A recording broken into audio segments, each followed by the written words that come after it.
नमस्कार,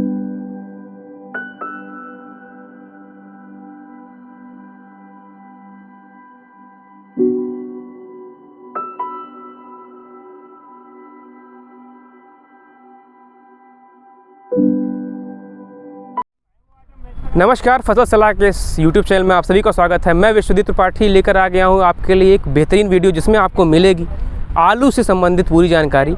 आलू की खेती इस टाइम दूसरे स्टेज पे, दूसरे चरण पे है, तो इसमें रोग लगने की जो संभावना है, क्योंकि जो तापमान है, जैसे आप मेरे पहनावे से अंदाज़ा लगा सकते हैं कि ठंडियाँ कैसे बढ़ रही हैं। तो ठंडियों को देखते हुए जो फफूंद जनित रोग हैं, जो मतलब फफूंद फंगल डिजीज़ जिसे कहते हैं, वो आलू में और कई फसलों में लगने की संभावना बढ़ रही है। हमारा जो फसल सलाह ऐप है, इसके बारे में बहुत अच्छी ही जानकारी देता है, हमेशा देते आया है हमारे किसानों को। तो चलिए देखते हैं कि हम किस प्रकार से आलू की खेती में फसल बचा सकते हैं अपनी फफूंद जनित रोगों से। तो हमारे किसान भाइयों, हम देखते हैं कि आलू में कौन कौन से रोग लग सकते हैं इन सर्दियों में, कि जो दूसरा चरण है आलू का, जिस समय पत्तियाँ बड़ी हो रही हैं, और आलू में क्या क्या सावधानियां बरतें जिससे आलू का कंद हरा ना हो, आलू में वो रोग ना लगे, जैसे ब्लाइट, अगेती रोग, पिछेती रोग। आपके स्क्रीन पर एक लिस्ट आएगी अभी, उसको आप देखिए और पढ़िए वीडियो को रोक के, कि क्या क्या सावधानियां बरतें हमारे किसान इस समय, इन सर्दियों के सीज़न में।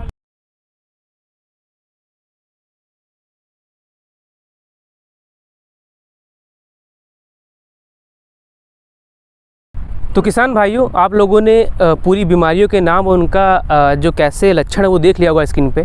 अब मैं समझाता हूँ कि कैसे इनका उपचार कर सकें और इन लक्षणों को कैसे पहचानें कि ये हो गए हैं। जैसे आप अपनी फसल में देख पा रहे होंगे इस समय पे, अगर पत्तियों के निचले सतह पर हल्के भूरे छोटे छोटे धब्बे दिखाई दे रहे होंगे, या तो वो धब्बे बढ़ते हुए भूरे से हल्का गाढ़े काले में नज़र आ रहे होंगे, तो वो अर्ली ब्लाइट है, मतलब अगेती रोग है, जिससे जो फफूंद जनित रोग है। फफूंद जनित रोग मतलब जो आपका तापमान है वो कम होता है, जिससे जो आपने जब भूमि तैयार की होगी उस समय पे कुछ सावधानियाँ नहीं बरती होंगी, जैसे उस भूमि को साफ़ करना, जुताई, गहरी जुताई करना। जितने भी अवशेष बचते हैं पुरानी फसलों के, उनको आप अगर से अच्छे से नहीं साफ़ करेंगे तो ये मुख्य कारण है फफूंद जनित रोग को बढ़ाने में। तो आप ये ध्यान रखें कि आपकी जो पुरानी फसल है, जैसे आप तो कुछ कर नहीं पाएंगे, आप सिर्फ बचाव कर पाएंगे। फंगीसाइड जो होते हैं, जो फफूंदनाशी होते हैं, उनका प्रयोग कर सकते हैं। तो उनमें जो लिस्ट है आपके बगल स्क्रीन पे आ रही होगी, आप उसे देखें और उसका प्रयोग करें, जिसमें सबसे पहला ब्लाइटेक्स। ये टाटा का और अदर कंपनीज़ का आता है। मैं कोई ब्रांड का नाम इसलिए ले रहा हूँ क्योंकि टाटा का थोड़ा कारगर रहता है, और अदर कंपनीज़ का भी आप ले सकते हैं। इसमें हम ये नहीं बताते कि आप कोई ब्रांड का प्रचार कर रहे हैं। आप किसी भी कंपनी का लेके ब्लाइटेक्स में जो कंपोजिशन होता है उसका साल्ट देख के आप ले सकते हैं, और स्क्रीन पर आपके आ ही रहा होगा, उसको पढ़ के आप फफूंद जनित जो रोग हैं उनको फफूंदनाशी ही ख़त्म कर सकता है, तो उसका प्रयोग करें। तो भाइयों, जैसे अगेती रोग होता है, जो होता है फफूंद से, फफूंद जनित रोग है, और वैसे ही होता है पिछेती। सारा सिम्टम जो होगा, सारा जो लक्षण होगा आपको ऐसे ही दिखेगा। वो लक्षण आप जो प्राइमरी स्टेज होगा, जैसे कि जब आप बुआई करेंगे आलू की, जिस टाइम किए होंगे उस टाइम अगर दिखेगा तो आप इसका प्रयोग करेंगे ब्लाइटेक्स का। और अगर पिछेती, जो पिछेती फफूंद जनित रोग है, उसके अगर आपको उसका उपचार करना है तो उसके लिए आपको एक केमिकल है, कॉपर ऑक्सीक्लोराइड 0.3%, 12 से 15 दिन के अंतराल पर आप इसका प्रयोग करें। और भी 2-3 दवाएं हैं जो आपके स्क्रीन पे आएंगी, नहीं तो डिस्क्रिप्शन बॉक्स है, उस पर आप क्लिक करेंगे तो आपको पूरा लिस्ट मिल जाएगा कौन कौन सी दवाएं किन रोगों के लिए प्रयोग करें।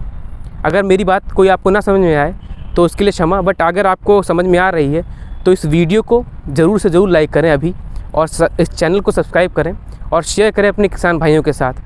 आगे हम जो एक रोग है उसको देखेंगे। दूसरा रोग है भूरा विगलन रोग, जिसे हम मलीन रोग या फिर ब्राउन रस्ट रोग नाम से जानते हैं, जिसमें आप देखेंगे कि ये जीवाणु जनित रोग है। तो अगर आप कोई कंद अगर निकालेंगे अपने फसल से, तो उसको अगर काटेंगे तो आपको भूरा भूरा एक अगर छल्ला दिखाई दो, समझिए आपका जो फसल वो प्रभावित है मलीन रोग या फिर ब्राउन रस्ट रोग से। एक और लक्षण है, अगर आप इसको अगर परखना चाहते हैं तो जो पौधा होगा वो आपको थोड़ा छोटा दिखेगा, जो नॉर्मल साइज़ होगी। जैसे आपका पौधा लगभग 2 फीट का है या फिर 2.5 फीट का है, और उससे अगर छोटा कोई पौधा दिखाई दे तो आप समझिएगा कि ये ब्राउन रस्ट से ग्रसित है। और उस पौधे को अगर उखाड़ेंगे आप, अगर आप चाहें तो उसको चेक कर सकते हैं। उसको उखाड़ के एक गिलास में पानी लीजिए, उसमें जड़ को डाल दीजिए, तो आपको देखेंगे जो स्राव होगा उसमें, वो जीवाणु, अगर स्राव हुआ तो वो आप समझ जाइएगा कि वो जीवाणु के कारण ही हो रहा है, जो मलीन ब्राउन रस्ट का जीवाणु है। इसके उपचार के लिए आपको अमोनियम सल्फेट जो न्यूट्रिशन मतलब जो पोषक तत्व है वो मदद करेगा आपका जो पौधा है उसको मजबूत बनाने में, जिससे वो उस रोगों से लड़ सकता है। जैसे अगर हमको रोग हो गया, विषाणु या फिर वायरल रोग, तो उससे बचने के लिए हम क्या करते हैं, दवा खाते हैं। इसी प्रकार से हम अपने पौधों को दवा देंगे जिससे वो जो उनकी क्षमता है लड़ने की वो बढ़ जाएगी। तो उसमें अमोनियम सल्फेट सबसे अच्छा उदाहरण है। और भी कई जो पोषक तत्व हैं जो पौधों की मदद करेंगे इस रोग से बचाने के लिए। तो आज के लिए इतना ही। आने वाले वीडियो में हम और 4-5 रोगों के बारे में जानेंगे जो इन सर्दियों में प्रभावित कर रहे हैं हमारी आलू की फसलों को। मिलते हैं अगले वीडियो में एक नई ऊर्जा के साथ। तब तक के लिए जय जवान जय किसान। इस वीडियो को लाइक करिए, शेयर करिए और अपने किसान भाइयों को जोड़िए इस वीडियो के साथ और सब्सक्राइब करिए हमारे यूट्यूब चैनल फसल सलाह को। अगले 10 दिनों का मौसम तथा फसल संबंधित कोई भी जानकारी चाहिए तो आप अभी इंस्टॉल करें फसल सलाह ऐप, जो आपको गूगल प्ले स्टोर पे बिल्कुल मुफ्त मिलेगा। धन्यवाद।